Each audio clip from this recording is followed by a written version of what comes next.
Assalamualaikum warahmatullahi wabarakatuh. Alhamdulillah. Alhamdulillahirabbil alamin. Wa bihi nasta'in wa ala umuri waddin wa ala alihi wa sahbihi ajma'in. Asyhadu an la ilaha illallah wa asyhadu anna Muhammadar Rasulullah. Allahumma sholli wa sallim ala sayyidina Muhammadin nurika sari wa madadikal jari wa ja'mani bihi fi kulli adbari wa ala alihi wa sahbihi ya nur. Amma ba'd.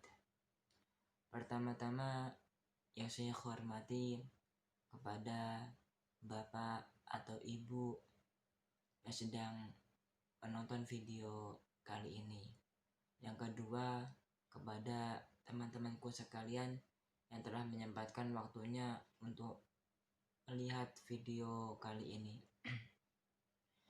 Baik, di video kali ini saya akan sedikit membahas tentang fungsi sintaksis. Sebelum kita mulai materi pada video kali ini, boleh kita baca basmalah. Bismillahirrahmanirrahim. Wujud fungsi sintaksis adalah subjek, predikat, objek, pelengkap, dan keterangan. Tidak semua kalimat harus mengandung semua fungsi sintaksis. Unsur fungsi sintaksis yang harus ada dalam setiap kalimat adalah subjek dan predikat. Sedangkan unsur lain, yaitu objek, pelengkap, dan keterangan, merupakan unsur penunjang dalam kalimat.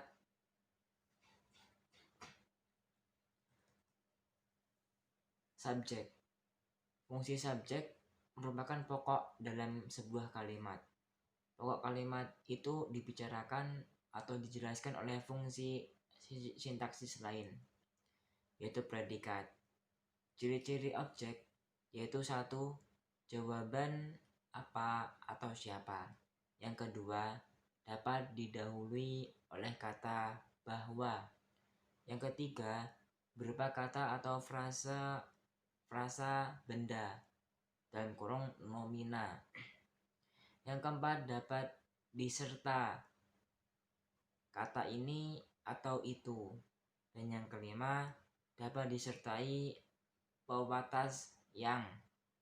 Yang ketujuh, itu tidak didahului preposisi di, dalam, pada, kepada, bagi, untuk, dan lain-lain.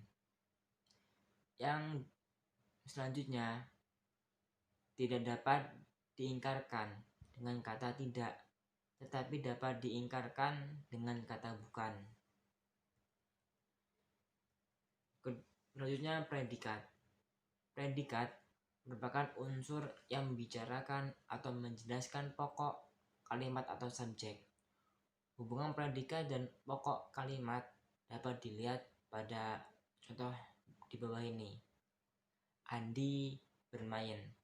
Andi itu sebagai subjek dan bermain sebagai predikat.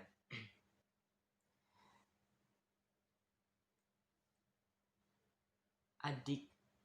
Andi itu adalah pokok kalimatnya atau subjek, sedangkan yang bermain itu sebagai yang menjelaskan pokok kalimat. Ciri-ciri predikat yang pertama, bagian kalimat yang menjelaskan pokok kalimat. Yang kedua, dalam kalimat susun biasa, predikat berada langsung di belakang subjek. Yang ketiga, predikat umumnya diisi oleh verba atau frasa verba. Yang keempat, dalam kalimat susun biasa, subjek sampai predikat berintonasi lebih rendah. Selanjutnya, predikat merupakan unsur kalimat yang mendapatkan partikel lah. Selanjutnya, Predikat dapat merupakan jawaban dari pertanyaan apa yang dilakukan atau pokok kalimat atau bagaimana pokok kalimat. Selanjutnya objek. Objek adalah unsur kalimat yang kehadirannya dituntut oleh verba transitif pengisi predikat dalam kalimat aktif. Objek dapat dikenali dengan melihat verba transitif pengisi predikat yang mendahulunya seperti yang terlihat pada contoh di bawah ini.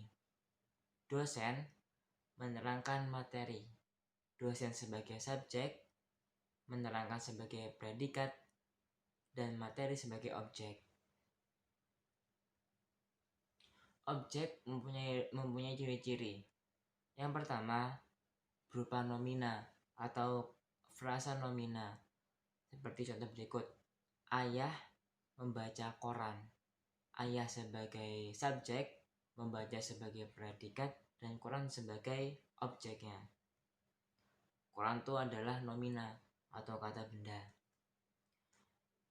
Yang kedua, berada langsung di belakang predikat yang diisi oleh verba transitif.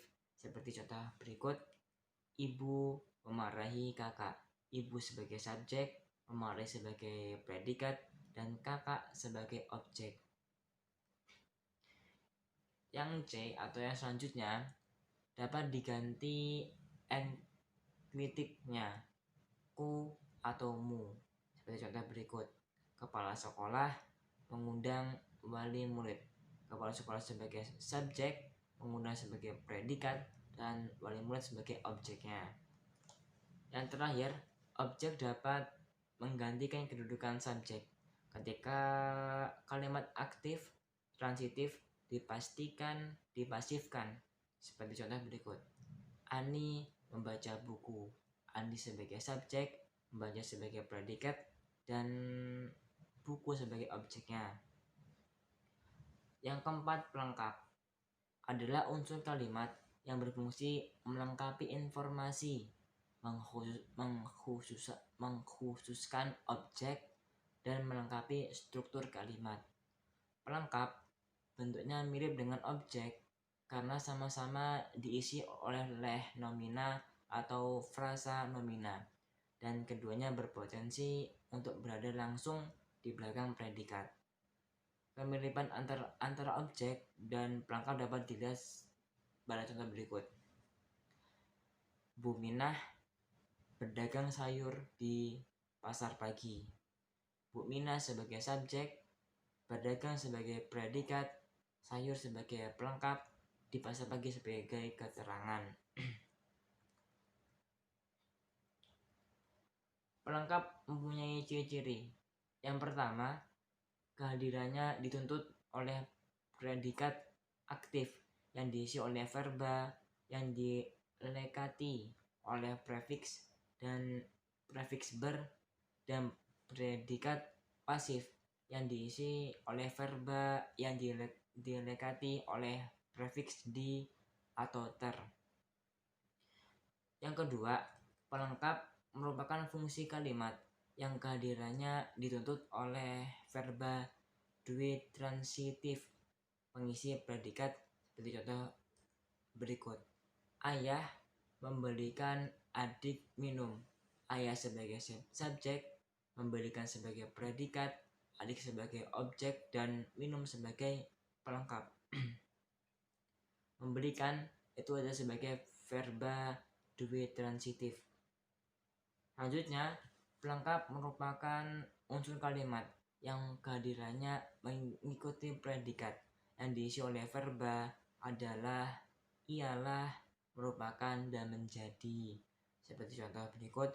Budi menjadi siswa teladan. Budi sebagai subjek, menjadi sebagai predikat, dan siswa teladan sebagai pelengkapnya. Selanjutnya, dalam kalimat jika tidak ada objek, pelengkap terletak langsung di belakang predikat. Tetapi kalau predikat diikuti oleh objek, pelengkap berada di belakang objek. Seperti pada contoh berikut. Pak Ali berdagang buku bekas. Pak Ali sebagai subjek, berdagang sebagai predikat, dan buku bekas sebagai pelengkap. Selanjutnya, pelengkap tidak dapat digantikan dengan pronomina. Seperti contoh berikut, ibu memanggil anak, adik. Ibu sebagai subjek, memanggil sebagai predikat, dan adik sebagai objeknya. Selanjutnya, satuan bahasa pengisi pelengkap dalam kalimat aktif tidak mampu menduduki fungsi subjek apabila kalimat aktif itu dijadikan kalimat pasif seperti contoh berikut. Pancasila merupakan dasar negara. Pancasila sebagai subjek merupakan sebagai predikat dan dasar negara sebagai pelengkapnya. Dasar negara merupakan Pancasila. Itu tanda tanya. Selanjutnya keterangan. Keterangan adalah bagian dari inti klausa yang sifatnya fleksibel. Dapat di awal, di tengah, atau akhir kalimat. Misalnya dalam kalimat tadi pagi saya terlambat ke kampus. Tadi pagi sebagai keterangan, saya sebagai subjeknya, terlambat sebagai predikatnya, dan ke kampusnya sebagai objeknya. Dapat juga menjadi saya terlambat ke kampus tadi pagi, atau saya tadi pagi terlambat ke kampus. Jadi ini fleksibel, bebas. Dia bisa di awal, di tengah, atau di akhir. Kelas kata keterangan dapat memiliki beberapa peran yang menunjukkan makna, tempat, waktu, syarat, tujuan, alat, perkecualian, sebab, perlawanan, kualitas, kuantitas, dan modalitas. Mungkin cukup sekian yang bisa saya sampaikan. Saya banyak salahnya, saya mohon maaf, dan kepada Allah saya mohon ampun. Saya akhiri. Wassalamualaikum warahmatullahi wabarakatuh.